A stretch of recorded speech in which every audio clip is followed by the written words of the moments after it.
4 éléments importants à retenir. Le premier est que la France est sortie du risque de récession. En témoignent les chiffres du PIB du premier trimestre et les enquêtes qui sont faites auprès des entreprises qui sont plutôt optimistes. Le deuxième point, c'est que l'inflation recule. Au mois d'avril, elle est à 2,2%, ce qui est un chiffre bas par rapport à ce qu'on a pu connaître. Le troisième point est que le marché du travail français se tient très bien. Au premier trimestre, le secteur privé a encore créé 50 000 emplois, donc c'est quelque chose qui est robuste et qui donne du pouvoir d'achat et qui distribue du revenu. Et le dernier point est que désormais, depuis l'automne dernier, les salaires progressent plus vite que l'inflation et donc toute la période de forte réduction du pouvoir d'achat est derrière nous. Et ça, c'est quelque chose qui est positif pour le consommateur. Oui et non.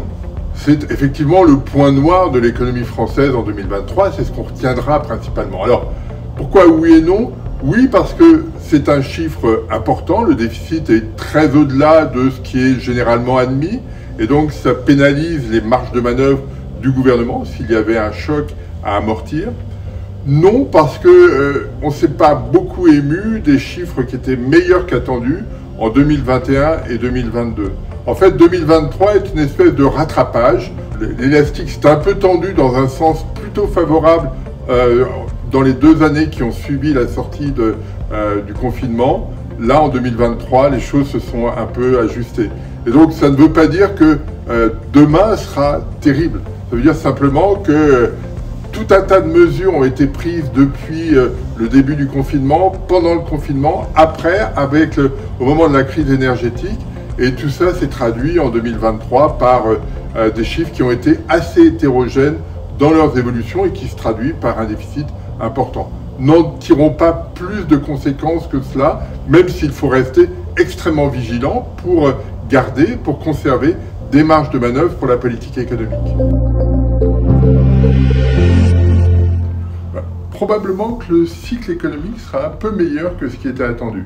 On a une baisse de l'inflation, une hausse des salaires, ça va se traduire par une envie de consommation un peu plus forte que ce qu'on avait vu en 2023. Donc ça, c'est un point positif. Le deuxième point positif est que au premier trimestre, l'investissement des entreprises a continué d'augmenter de façon significative.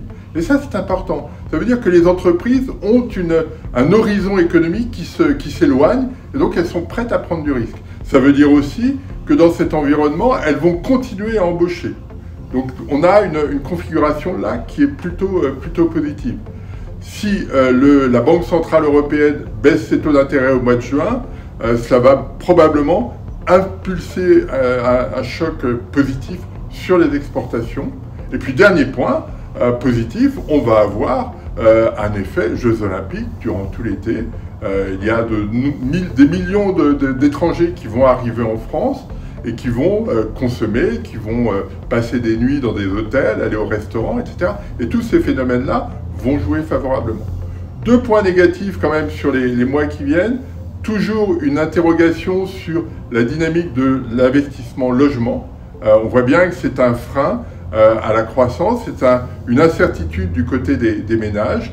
La baisse des taux qu'on a vus sur les crédits à l'immobilier n'a pas encore eu d'effet suffisant. Donc ça, c'est un point de préoccupation. Et puis le deuxième point est que l'environnement international n'est pas très porteur. Chacun est plutôt prudent et donc n'est pas prêt à désépargner autant qu'il le pourrait dans cet environnement.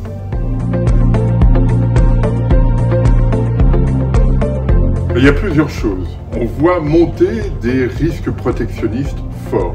On le voit sur les véhicules électriques chinois. Les Américains ont mis des taxes à 100% sur ces importations. Donc c'est quelque chose de très brutal.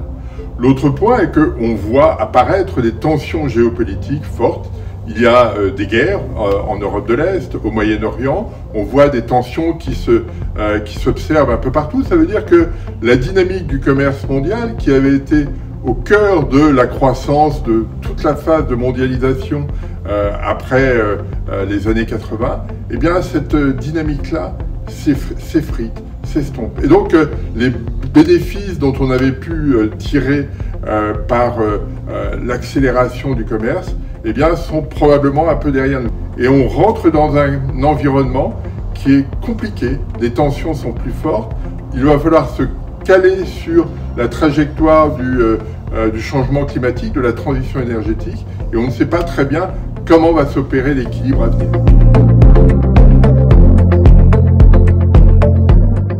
Le principal défi pour l'Europe, c'est de se positionner face aux États-Unis, face à la Chine. On voit bien que, aussi bien aux États-Unis, surtout si Donald Trump l'emporte le 5 novembre prochain, on voit aussi, par rapport à la Chine, que l'Europe a besoin de se déterminer, d'être plus autonome dans ses façons de faire. Alors, Ursula von der Leyen a commencé cette opération de définir un peu mieux l'Europe, mais il y a encore beaucoup de travail à faire.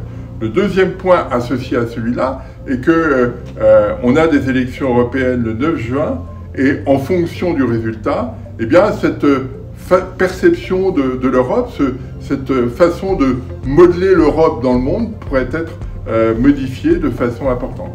Et puis le troisième point est qu'il faut qu'aujourd'hui les Européens travaillent davantage ensemble, parce qu'on voit bien que ni les Chinois ni les Américains ne nous feront de cadeaux, et on ne pourra être fort que si on définit une dynamique commune sur le plan industriel, sur le plan de la politique économique, de la politique étrangère, pour compter dans l'environnement international.